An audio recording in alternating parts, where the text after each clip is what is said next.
Hi hello வாங்க delta கிச்சனுக்கு. இப்போ நம்ம என்ன பண்ண போகிறோம்னா பால் கொழுக்கட்டை. இப்போ அடுப்பை பற்ற வச்சுட்டு ஒரு யானத்தை வச்சுருக்கோம்.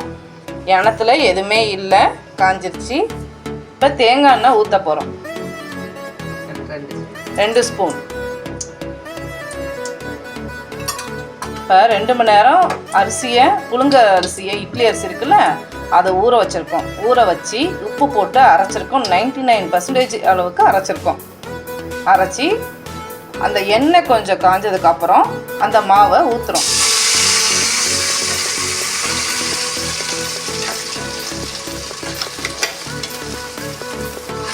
ஊற்றி கிண்டணும். இதோ செய்கிறாங்க பாருங்கள், செய்கிறோம் பார்த்தீங்களா? ஊற்றி கிண்டணும். கிண்டினதுக்கப்புறம் தேங்காய் எண்ணெய் ஸ்மெல்லும் அந்த அரிசி மாவும் நல்லா இருக்குங்க. பாருங்கள், செஞ்சு பாருங்கள், நல்லாயிருக்கும். கிண்டினதுக்கப்புறம் கொஞ்சம் கட்டியாகுது. இது என்ன பதத்துக்கு வரணும்னா இடியாப்பம் மாவு பதத்துக்கு இது வரணும். கொஞ்சம் சாஃப்டாக இருக்கும்ல இடியாப்பம் மாவு, உரலில் போட்டால் அமுக்குனா வரும்ல, அந்த மாதிரி வரணும். அதுக்கப்புறம் இது உருட்டி தேங்காய் பால் அது போட்டு செஞ்சு காமிக்கிறேன் அடுத்தது, சரியா? இப்போ கொஞ்சம் சூடோடையே எடுத்து வைக்கணும். அதில் ஒரு கிண்ணத்தில் எடுத்து வைக்கிறாங்க பாருங்கள். என்னோடய அம்மா தான் செய்கிறாங்க. ஒரு கிண்ணத்தில் எடுத்து வைக்கிறாங்க. இப்படி செஞ்சால் டேஸ்ட்டாக இருக்கும். சில பேர் செய்வாங்க அரிசி மாவை வச்சு வெந்நீரை வச்சு ஊற்றி கொதிக்க வச்சு, அது இடியாப்ப மாவு தான் நீங்கள் கேட்பீங்க.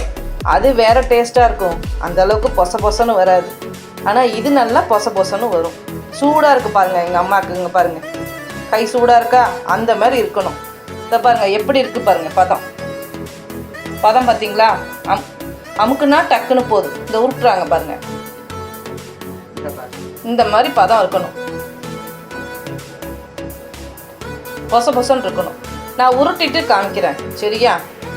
இப்போ பாருங்கள் பால் கொழுக்கட்டை எப்படி உருட்டுறதுன்னு. கையில் எப்படி வச்சு தேய்ச்சா பால் கொழுக்கட்டை உருண்டுடும். குட்டி குட்டியாக வந்துடும். இது குழந்தைங்களுக்கு கொடுத்தீங்கன்னா குட்டி குட்டியாக இருக்குது, அழகாக இருக்குது, அப்படி சாப்பிடுவாங்க. இப்போ எண்ணெய் சட்டியில் தண்ணி கொதிக்க வச்சுருக்கோம். தண்ணி கொதிக்குது பாருங்கள். அப்படியே அதை எடுத்து போட வேண்டியதுதான்.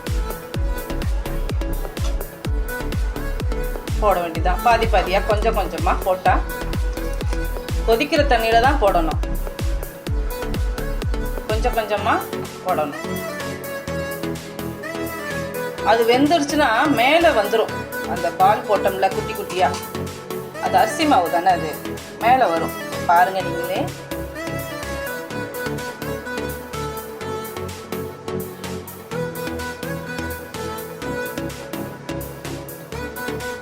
பாருங்கள் வெந்துடுச்சு.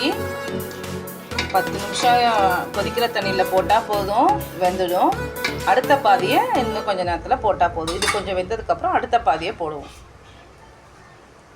இன்னும் கொஞ்சம் பாதியை போடணும். இதுக்கு ஒரு 10 நிமிஷம் போதும். கொதித்து வந்ததுக்கப்புறம் தேங்காய் பால், தேங்காய் ஒரு அரை மூடி தேங்காவை எடுத்து அரைச்சிக்கணும். பாலை நல்லா புளிஞ்சிக்கிட்டு ஏலக்காய் போடணும்.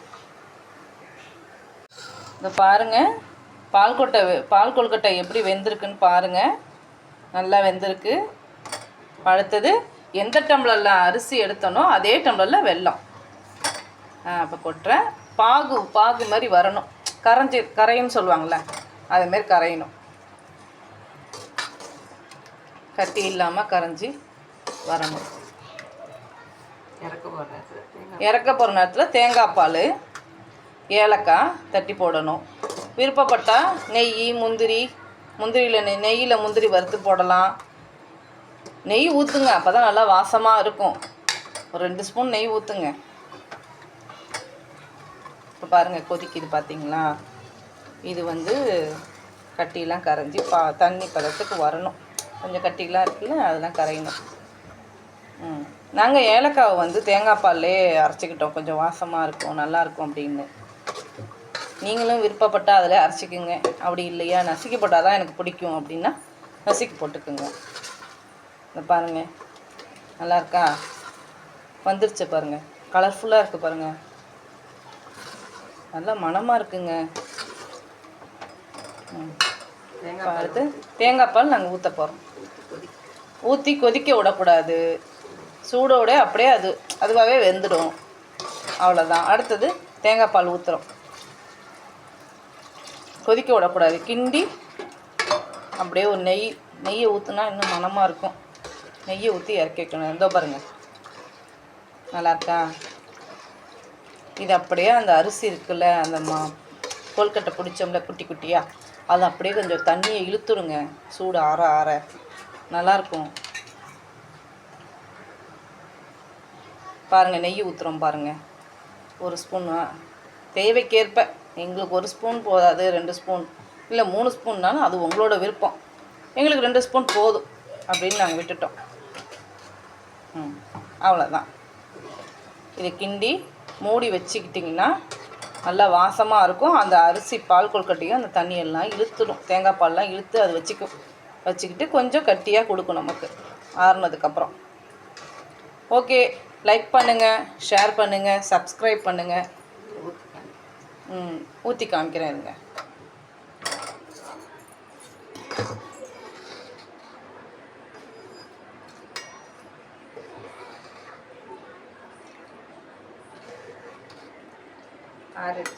ஆறிடுச்சுன்னா இறுக்கிக்கும். அது இப்போ தண்ணியாக இருக்க மாதிரி தான் தெரியும். ஆறிட்டுன்னா அப்படியே இறுக்கிக்கும், நல்லா கட்டியாகிடும். இதை இன்றைக்கி சாப்பிட்றத விட இதை ஃப்ரிட்ஜில் வச்சு நாளைக்கு சாப்பிடுங்களா, அப்படியே மணமாக இருக்கும், சுவையாக இருக்குங்க, நல்ல வாசமாக இருக்குது. நம்ம பார்க்கும் போதே கிட்டக்க இருக்கனா நல்லா வாசமாக இருக்குது. நெய் வாசம், அந்த அரிசி மாவு, அந்த நல்லா இருக்குது அந்த வாசனை. ட்ரை பண்ணி பாருங்கள். ஓகேவா? சப்ஸ்கிரைப் பண்ணுங்கள், நோட்டிஃபிகேஷனை பண்ணுங்கள். பாருங்கள். எங்களுக்கு